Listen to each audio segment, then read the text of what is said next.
생각을 하는 거는 뭐냐면, 만약에 우리가 비트를 반등을 보고 있고 비트의 반등이 끝났을 때 최선은 숏을 잡는 거겠죠. 최선 고점 숏이겠지만 현실적으로는 고점 숏은 힘들 거 아니에요. 제가 그려둔 시나리오는 여기를 깰 때, 이런 지점들을 깰 때 제일 이제 스트레스 받게 가는 건 여기서 이렇게 비비는 거예요. 여기서 끝까지 비비다가 한 5월 중순이나 5월 말쯤 됐을 때 이렇게 툭 빠져버리는 거. 그럼 여기서 숏을 잡아야 되는데 그 이유가 문제지. 이제 여기서 만약에 숏을 치고 다음이 문제인데, 5월에서 7월까지 힘을 모으는 기간이라고 볼게요. 이때부터 빠진다고 하면은 이렇게 툭툭 반등 툭 하면서 이 정도 라인까지는 올 거란 말이죠. 저 59,000 라인. 그리고 여기서도 깨지면은 여기 있는 매물대까지도 갈 수 있겠지. 근데 이거는 가봐야 되는 문제고, 가봐야 되는 문제인데 지금 한 달 넘게 남은 숏의 시점을 보고 있는 상태에서 뭐 어디까지 간다, 어디가 뭐 무조건 반등 자리다라고 보는 건 조금 무리가 있을 것 같아요. 근데 대부분 차트 기술 판단하시는 분들은 이 정도 자리에서 잡겠지. 이때 잡을 때 뭘로 모아갈 거냐, 여러분들이 비트로 모아가시던가 아니면 알트로 모아가시던가, 이거는 뭐 개인의 성향차가 있겠지만, 만약에 비트로 모아간다고 하면은 뭐 현물로 모으던가 아니면은 저배율 롱으로 모으겠죠.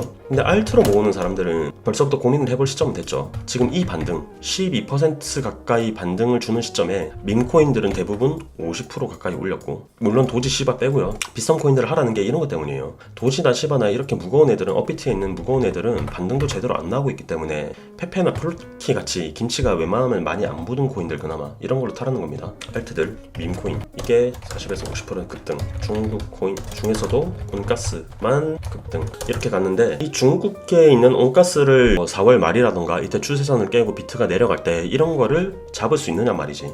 ETF 재료가 소멸됐는데도 온가스가 많이 급등을 해주고 있지만, 뭐 4월 말이나 5월 초가 됐을 때 우리가 생각하는 시나리오 중에서 추세선을 깨고 빠진다고 했을 때 이 중국계 코인들을 잡을 수 있는 확신을 가지긴 좀 힘들 것 같아요. ETF 재료도 이미 끝났고, 이때쯤 되면은 특정 알트코인 테마에다가 돈이 도는 게 아니라 중국 코인 중에서는 그냥 온가스 하나만 저렇게 돌고 있는데 저건 힘들 것 같고, 그럼 알트코인 중에서는 민코인밖에 없는데 민코인들을 이제 매수를 할 수 있는 용기가 우리한테 있느냐 이거지. 근데 그거밖에 없긴 해. 지금 사실 알트코인들의 돈이 가장 많이 돌았던 게 이번에는 그거였잖아요. 월드라던가 아캄이라던가 싱귤, 이런 애들이 거의 400% 500% 가까이 갔고, 두 번째가 민코인이었고, 상승장 첫 주도 섹터가 이 두 개였고, 반등장 반등 상황 주도 섹터는 민코인, 중국 코인, 샘 AI인데, AI가 좀 약해서 이거를 다음 반등을 또 노려볼 수 있을까는 의문이긴 해요. 왜냐면 AI가 얼마 전에 엔비디아가 급락을 맞았는데도 AI 코인들은 반등이 나왔거든요.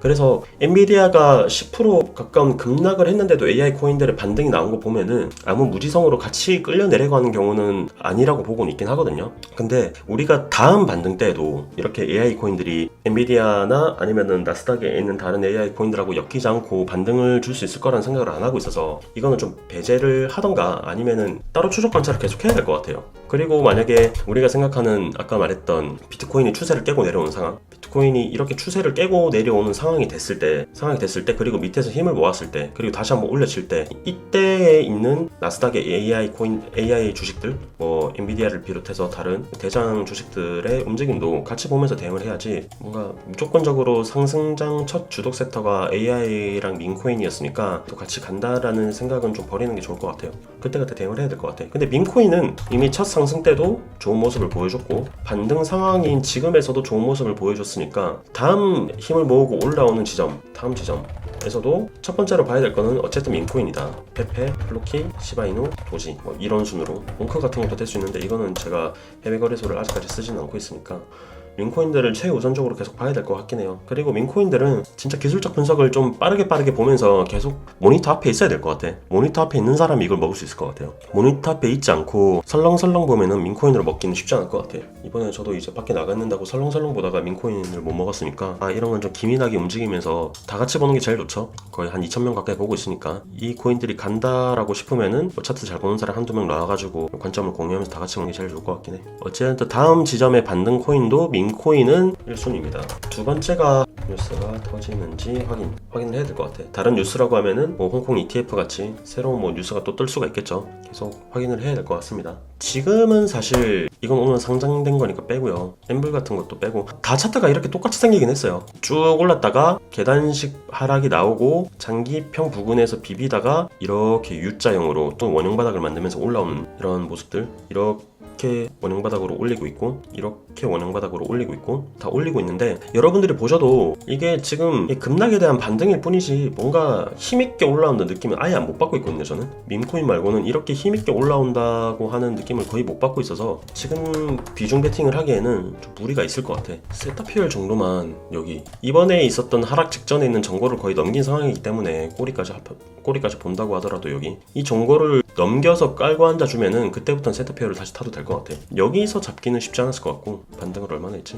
와, 이것도 40% 했네. 이 라인을 뚫었을 때 이 180원까지의 라인을 뚫고 올려주면은 여기서부터는 이제 신고가 돌파 영역의 관점으로 접근해서 타도 될 것 같아. 세퓨는 관정해 둬도 될 것 같아요. 이 자리까지 와서 관정해 놓는 거예요. 이 자리까지 오지 못했으면은 이것도 그저 그렇게 봤을 것 같아요. 세퓨를 볼 때도 이때 이 강력한 저항대에 70원대 71원대를 하나 둘 셋 넷 다섯 여섯 일주일 동안 이렇게 매물 작업을 하다가 빵 뚫어내니까 급하게 갔던 것처럼 여기서도 이렇게 비벼주다가 뚫어주면은 이런 자리에서 추격해서 타겠죠. 세퓨도 관정해 넣어두면 될 것 같습니다. 저는 일단 세퓨 정도 말고는 또 안 보이네요. 김치코인들은 계속해서 말씀드리지만 이게 커요. 김치코인들 가지고 놀던 업자들 지금 거의 반 정도는 빵에 가 있거든요. 그래서 몸을 되게 많이 사리고 있어요. 얘들이 업비트도 지금 사리고 있고. 그래서 얘들이 빵에 간 것 때문에 막 2020년이나 2021년도에 보던 막 200% 300% 1000%짜리 펌핑이 안 나오는 것도 주도하는 애들이 없죠. 지금 보면은 다 외국계 코인들이잖아요. 지금 많이 간 것들 보면 다 AI 코인들, 탈김치 코인들,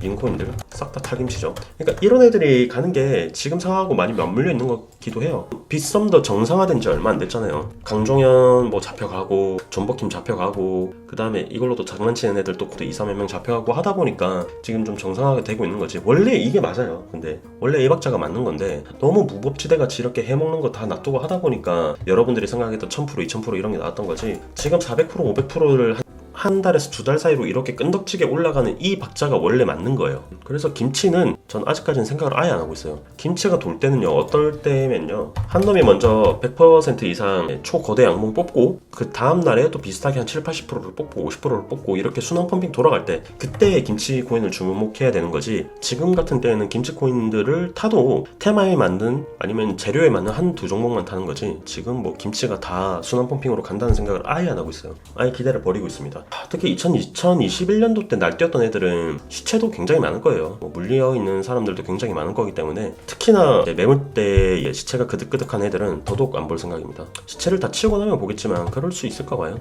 예를 들면 아더 볼까? 여기서부터 500% 가까이 5배 가까이 가야 되는데 여기가 다 매물이잖아요. 여기 물려있던 애들, 여기 물려있던 애들, 여기 물려있던 애들 다 매물인데 저거를 과연 다 치워낼 수 있을까? 이게 걱정이죠. 차라리 본다고 하더라도 김치가 아니라 이렇게 예외적인 애들 있잖아요. 예외적인 애들. 스택스 같은 애들도 이제 여기 물린 애들, 여기 물려있는 애들 굉장히 많았잖아요. 근데 여기서부터 여기까지 거의 1년 반 만에 2000% 올립니다. 2000% 곱하기 20배를 1년 반 만에 올리는데 이렇게 힘있게 간 애들이 이 라인들을 다시 깔고 앉았을 때 이 라인을 회복해서 돌파해서 뚫어내서 이렇게 여기서 움직일 때 차라리 스택스 같이 위에서 노는 애들 타는 게 맞지. 저기 아더나 다른 애들처럼 2021년도에 물려있는 걸 아직까지 탈출을 못하고 있는 애들 탄다? 저하고는 성격이 좀 안 맞는 것 같아요. 차라리 타려면은 스택스나 이렇게 힘있게 올라와서 매물대를 다 벗겨낸 애들, 이런 애들 타는 게 맞습니다. 그리고 올해 불장이 온다고 생각하십니까? 제가 웬만하면은 데이 트레이딩이나 길게 보더라도 거의 한 달짜리로 끊어보기 때문에 2021년이나 2017년 같은 불장이 온다고 확신은 못하겠어요.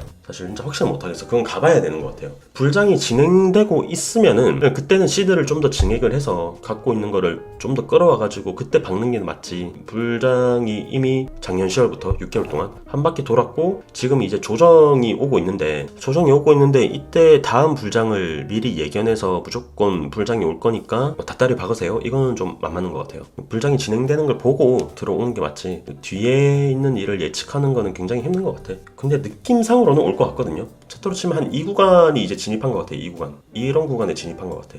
한 요 정도 되겠나? 한 요 정도 되겠다. 이렇게 쭉 떨어지다가 요 정도 느낌? 여기 이게 더 남은 거예요. 이게 더 남은 거. 이 하락이 끝나고 나면 여기서부터 하락을 한 60% 가까이 맞은 지점인데 여기서부터 여기까지가 이 하락이 끝나고 나면 더 거대한 상승 파동이 남아있지 않을까. 이때까지 두 번의 불장을 겪고 두 번의 하락장을 겪었는데 이 끝이라는 느낌보다는 쉬어간다는 느낌이 되게 크긴 해요. 쉬어간다는 느낌. 또 재료 같은 거는 사실 ETF 재료가 아까 말씀드렸다시피 끝나서 올라가기 힘들지 않냐라고 보시는데 재료는 언제든지 나올 나오기 마련이죠. 미국발 ETF도 갑자기 나온 재료고 홍콩발 ETF도 갑자기 나온 재료고 막상 올리고자 마음 먹으면은 재료는 언제든지 만들어낼 수도 있다고 보기 때문에 뭔가 지금 당장 재료가 없다고 해서 내려간다고 해서 막 울고 있을 그런 건 아닌 것 같아요. 2022년으로 보면은 여기쯤 아닐까요? 한 여기쯤이라고 보이는데 느낌으로는 제가 이때 통과할 때 느낌이랑 지금이랑 많이 비슷한 것 같긴 해요. 이때도 마이너스 15% 정도 꼬락받고 시작을 했는데 이때 느낌이 많이 납니다. 이 구간을 버티면 나중에 올 이런 큰 구간들 있잖아요. 이런 큰 구간들을 충분히 먹을 수 있을 것 같아요. 이제 코인 끝났다, 불장 끝났다라고 생각은 저는 아예 안 하고 있고 잠깐 눌렀다가 다시 가지 않겠나 이렇게 보고 있습니다. 나머지는 차트가 다 똑같이 생겼어요. IQ건, 모스건, 세타건, 아크건, 스티미건 보시면 다 똑같이 생겼죠. 거의 똑같기 때문에 특정 알트를 좀 좋게 본다던가 그런 건 없습니다. 민코인 같은 것들은 섹터가 강하다. 그리고 중국 코인 같은 거는 언제든지 한 번 더 치고 올릴 여력은 있지만 온톨로지 가스를 탔어야 되는데 퀀텀을 타서 고통을 좀 받고 있다. 그 정도 말고는 없네요. 뭐 볼 게 없다 근데. 이런 장에서 매매를 많이 하다 보면요. 많이 하다 보면 손실을 나는 경우가 꽤나 많거든요. 저도 옛날에 그랬고. 그러니까 매매 횟수를 줄이는 게 나을 수가 있어요. 그냥 사놓고 물려놓고도 그냥 크게 물린 게 아니면 100% 몰빵 들어가서 40% 50% 물린 게 아니면 대응을 오히려 안 하는 게 나을 수 있어요. 매매 횟수를 줄이는 것도 계좌를 지키는 데 도움이 될 수 있습니다. 고생하셨고 나머지 질문들은 카페에 해주시거나 저소환해서 아니면은 단톡방에서 말씀을 주시면은 그렇게 대답을 해드리는 쪽으로 할게요. 안녕.